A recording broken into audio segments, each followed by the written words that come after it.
முதல் வாசகம். இறைவாக்கினர் செப்பனியா நூலிலிருந்து வாசகம். அதிகாரம் 2 இறைவசனம் 3 மற்றும் அதிகாரம் 3 இறைவசனம் 12-13 முடிய. நாட்டில் இருக்கும் எளியோரே, ஆண்டவரின் கட்டளையை கடைபிடிப்போரே, அனைவரும் ஆண்டவரை தேடுங்கள், நேர்மையை நாடுங்கள், மனத்தாழ்மையை தேடுங்கள். ஆண்டவரது சினத்தின் நாளில் ஒருவேளை உங்களுக்கு புகலிடம் கிடைக்கும். ஏழை எளியோரை உன் நடுவில் நான் விட்டு வைப்பேன். அவர்கள் ஆண்டவரின் பெயரால் நம்பிக்கை கொள்வார்கள். இஸ்ரேலில் எஞ்சியோர் கொடுமை செய்ய மாட்டார்கள், பொய் பேச மாட்டார்கள், வஞ்சக பேச்சு அவர்களது வாயில் வராது. அச்சுறுத்துவோர் யாருமின்றி அவர்கள் மந்தை போல் மேய்ந்து இளைப்பாறுவார்கள். ஆண்டவரின் அருள்வாக்கு. இறைவா, உமக்கு நன்றி. இரண்டாம் வாசகம். புனித பவுல் கொரிந்தியருக்கு எழுதிய முதல் திருமுகத்திலிருந்து வாசகம். அதிகாரம் 1 இறைவசனங்கள் 26-31 முடிய. எனவே சகோதர சகோதரிகளே, நீங்கள் அழைக்கப்பட்ட நிலையை எண்ணி பாருங்கள்.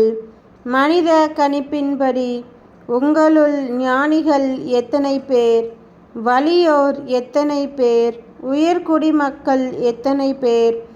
ஆனால் கடவுள் ஞானிகளை வெட்கப்படுத்த மடமை என உலகம் கருதுபவற்றை தேர்ந்து கொண்டார். அவ்வாறே வலியோரை வெட்கப்படுத்த வலுவற்றவை என உலகம் கருதுபவற்றை தேர்ந்து கொண்டார்.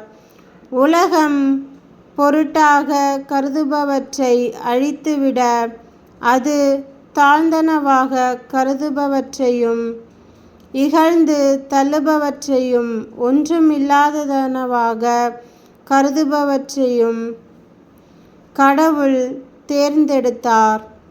எவரும் கடவுள் முன் பெருமை பாராட்டாதபடி அவர் இப்படி செய்தார். அவரால் தான் நீங்கள் கிறிஸ்துவுடன் இணைக்கப்பட்டிருக்கிறீர்கள். கிறிஸ்துவே கடவுளிடமிருந்து நமக்கு வரும் ஞானம். அவரே நம்மை ஏற்புடையவர்களுக்கும் தூயவர்களுமாய் ஆக்கி மீட்கின்றார்.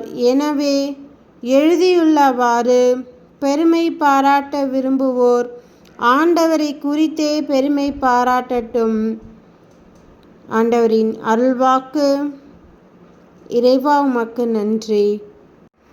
நற்செய்தி வாசகம். புனித மத்தேயு எழுதிய நற்செய்தியிலிருந்து வாசகம். அதிகாரம் 5 இறைவசனங்கள் 1-12 முடிய.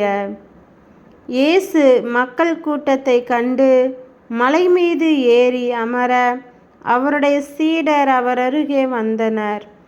அவர் திருவாய் மலர்ந்து அவர்களுக்கு கற்பித்தவை: ஏழையரின் உள்ளத்தோர் பேறு பெற்றோர், ஏனெனில் விண்ணரசு அவர்களுக்கு உரியது. துயருறுவோர் பேறு பெற்றோர், ஏனெனில் அவர்கள் ஆறுதல் பெறுவார்கள். கனிவுடையோர் பேறு பெற்றோர், ஏனெனில் அவர்கள் நாட்டை உரிமை சொத்தாக்கிக் கொள்வார்கள். நீதியின் பால் பசிதாகம் கொண்டோர் பேறு பெற்றோர், ஏனெனில் அவர்கள் நிறைவு பெறுவார்கள். இரக்கமுடையோர் பேறு பெற்றோர், ஏனெனில் அவர்கள் இரக்கம் பெறுவார்கள். தூய்மையான உள்ளத்தோர் பேறு பெற்றோர், ஏனெனில் அவர்கள் கடவுளை காண்பார்கள். அமைதி ஏற்படுத்துவோர் பேறு பெற்றோர், ஏனெனில் அவர்கள் கடவுளின் மக்கள் என அழைக்கப்படுவார்கள்.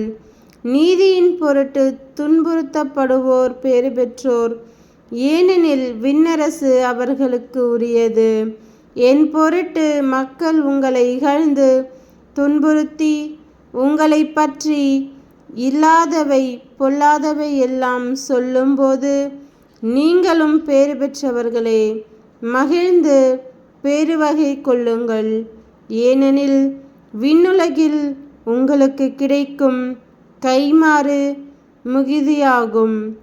இவ்வாறே உங்களுக்கு முன்னிருந்த இறைவாக்கினர்களையும் அவர்கள் துன்புறுத்தினார்கள். கிறிஸ்துவின் நற்செய்தி. கிறிஸ்துவே உமக்கு புகழ்.